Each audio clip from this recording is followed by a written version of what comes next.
भैया नमस्कार। अगर हमारे चैनल में बड़ा लो तो हम चैनल के सब्सक्राइब कर लो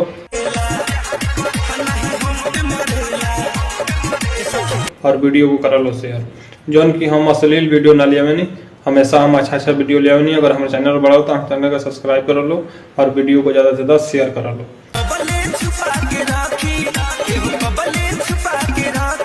और देख लो ये कोई डांस वीडियो जौन कि हमेशा हम ऐसे ही वीडियो ले आवे जौन कि हमारा वीडियो में कुछ अश्लील ना होला। हमेशा हम सही वीडियो ले आवे नहीं। और तू लो देख लो, वीडियो अच्छा लगी तो चैनल का सब्सक्राइब करिए लो और वीडियो को शेयर करिए लो। जौन कि हमेशा हम ऐसे ही वीडियो लेके आवत रहनी। ये एगो डांस वीडियो देख लो, कितना बढ़िया डांस वीडियो बा जौन कि हम हमेशा लेके आवत रहनी।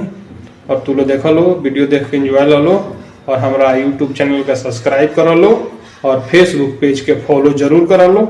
जौन कि हमेशा हम ऐसे ही वीडियो लेके आवत रहनी जौन कि हमारा वीडियो में कुछ भी अश्लील ना होला। और देख लो ये वो डांस वीडियो जौन कि हमेशा ऐसे ही हम वीडियो लेके आवेंगे। हम प्रमोशन के कोनो पैसा ना लेनी, जौन कि हम फ्री में प्रमोशन करेंगे।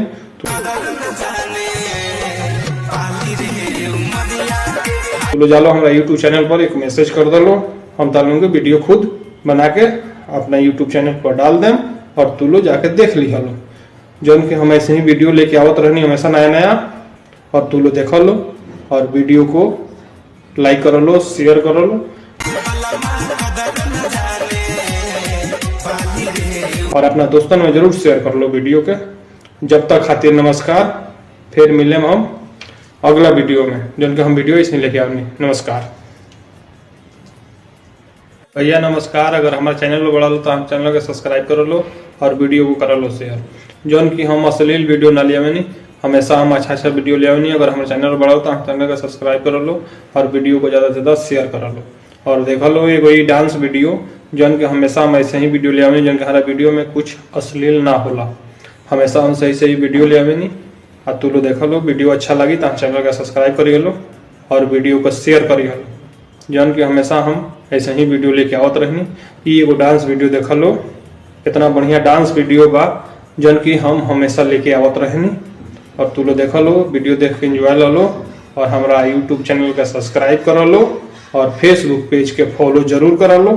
जौन कि हमेशा हम ऐसे ही वीडियो लेके आवत रहनी जौन कि हमारा वीडियो में कुछ भी अश्लील ना होला। और देख लो ये वो डांस वीडियो जौन कि हमेशा ऐसे ही हम वीडियो लेके आवेंगे।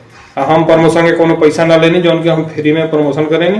तो लो जालो हमारा यूट्यूब चैनल पर एक मैसेज कर दो, हम डालूंगे वीडियो खुद बना के अपना यूट्यूब चैनल पर डाल दें और तू लो जाके देख ली हलो। जौन कि हम ऐसे ही वीडियो लेके आवत रहनी हमेशा नया नया। और तू लो देख लो और वीडियो को लाइक कर लो, शेयर कर लो और अपना दोस्तों में जरूर शेयर कर लो वीडियो के। जब तक खातिर नमस्कार, फिर मिले हम अगला वीडियो में जौन कि हम वीडियो इसमें लेके आएंगे। नमस्कार।